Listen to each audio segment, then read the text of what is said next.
మేము కూడా అదే మాట చెప్తామన్నా. మనకు సెంట్రల్‌లో ఏదైతే ఉందో, మన స్టేట్‌లో కూడా అదే ఉంటే బాగుంటది.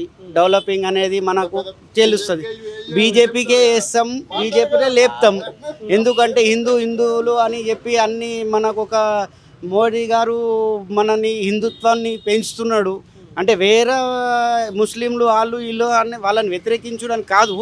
కానీ మన ఈ సంస్కృతి, మన పాలన, మనం ఎట్లా ఉండాలా, ఏం కథ అని తెలియజేస్తున్నాడు. కాబట్టి ఆయన ఆహ్, దేశానికి మంచి ప్రధాని అని మేము అనుకుంటున్నాం. కానీ బీజేపీ మత విద్వేషాలు రెచ్చగొడుతది అంటారు. ఇక్కడ ఆర్మూర్‌లో కూడా చాలామంది ముస్లిమ్స్ ఉంటారు. సో, మీరు హిందువులు. మీకేమైనా విభేదాలు వస్తా ఉంటాయా? మా మా ఆర్మూర్‌లో మాత్రం ముస్లిం బ్రదర్స్ గానీ, క్రిస్టియన్స్ బ్రదర్స్ గానీ, హిందూ బ్రదర్స్ గానీ ఎవరైనా మేమంతా కలివిడిగా, మంచిగా అన్నదమ్ముల మాదిరిగా అంతా బాగుంది మాకు. మా ఆర్మూర్‌లో మాత్రం అటువంటి భేదాలు లేవు. వేరే దగ్గర ఉండొచ్చు.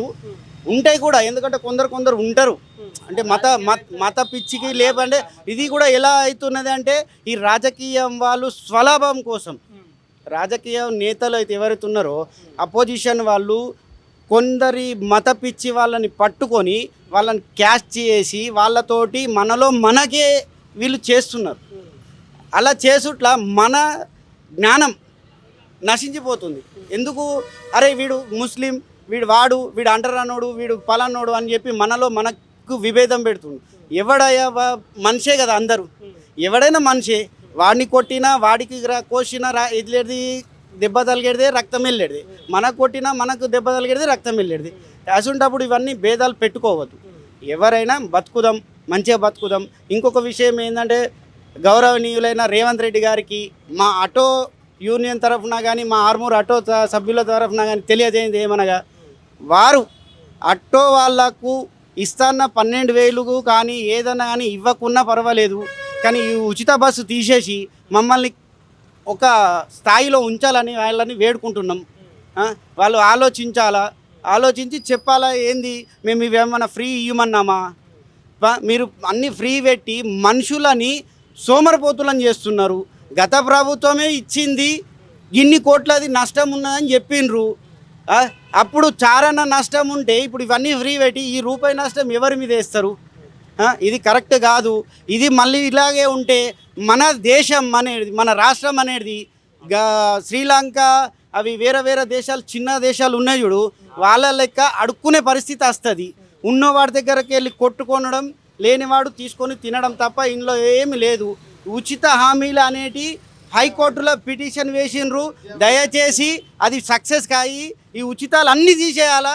ఉచితాలు తీసేసి విద్య, వైద్యం మళ్ళీ ఫ్రీ చేసి, మళ్ళీ ఇంకొకటి ఏంది, చిన్న కారు వ్యాపారాలు ఉంటారు, కొన్ని సంస్థలు పెట్టి కొన్ని ఇచ్చేయాలి. ఏంది మనకు ఇంట్లో ఉండే ఆడవాళ్ళకి కానీ, మగవాళ్ళకి కానీ, అంగవైకల్యాలకు కానీ, ఏదైనా కానీ చిన్న కుటీరాల పరిశ్రమలు ఇంట్లో మీరు ఉండి ఇది చేసుకోండి అని చెప్పి ఏదైనా ఆర్థికంగా సహాయం చేయండి.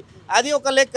రూపాయికి 10 రూపాయలు కమాస్తే మార్కెట్లో ఏదైనా కొనగలుగుతాం, చేయగలుగుతాం. నువ్వు ఆ రూపాయే ఇచ్చేసి ఇంట్లో కూర్చొని పందికొక్కు లెక్క తినుండ్రి పండుర్రి అంటే అది ఏం కరెక్ట్? అది కరెక్ట్ కాదు కదా.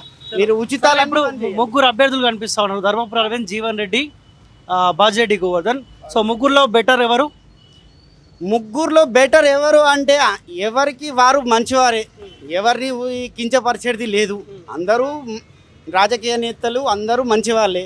కానీ ఓటర్లది మాత్రం ఎటు న్యాయం ఉంటుందో, ఎటు ఇది మనకు మంచిగా అనిపిస్తుందో వాళ్ళకి వేస్తారు. ఇదైతే వాస్తవం. మీరే పార్టీకి అనుకుంటారు ఎంపీ ఎలక్షన్లో? ఈ ఎంపీ ఎలక్షన్లో ఏ పార్టీ అని ఏం లేదు. మనకు ఇంకా ఉన్నది ఏంది, మోడీ గారి వాళ్ళ పరిపాలన చూసి మోడీ గారు వారు ఎవరిని నిలిపించినా, అంటే అభ్యర్థి ఎవరున్నా కానీ, జీవన్ రెడ్డి గారు కావచ్చు, అరవింద్ గారు కావచ్చు, ఇంకా బాజిరెడ్డి గారు కావచ్చు, ఆ పార్టీలో ఉంటే మేము అదే పార్టీకి వేస్తాం కావచ్చు అంతే. కానీ వీళ్ళు మంచోళ్ళు, వాళ్ళు చెడ్డోళ్ళు అని కాంగ్రెస్ చెడ్డది, తెలుగుదేశం చెడ్డది, ఇది బీజేపీ చెడ్డది, మంచిది అని చెప్పం. ఎందుకంటే మాకు రాజ్యాంగంలో మనది అంటూ ఒక హక్కు ఉంది. స్వతంత్రంగా బతుకుదాం, స్వతంత్రంగా నిర్ణయాలు తీసుకుందాం, స్వతంత్రంగా ఇది చేయాలన్నది రాజ్యాంగంలో రాసి ఉంది. కాబట్టి మా మనోభావాలని మేము ఎవరికి కించపరచం, మా మనోభావాలు దెబ్బ తీసుకోం.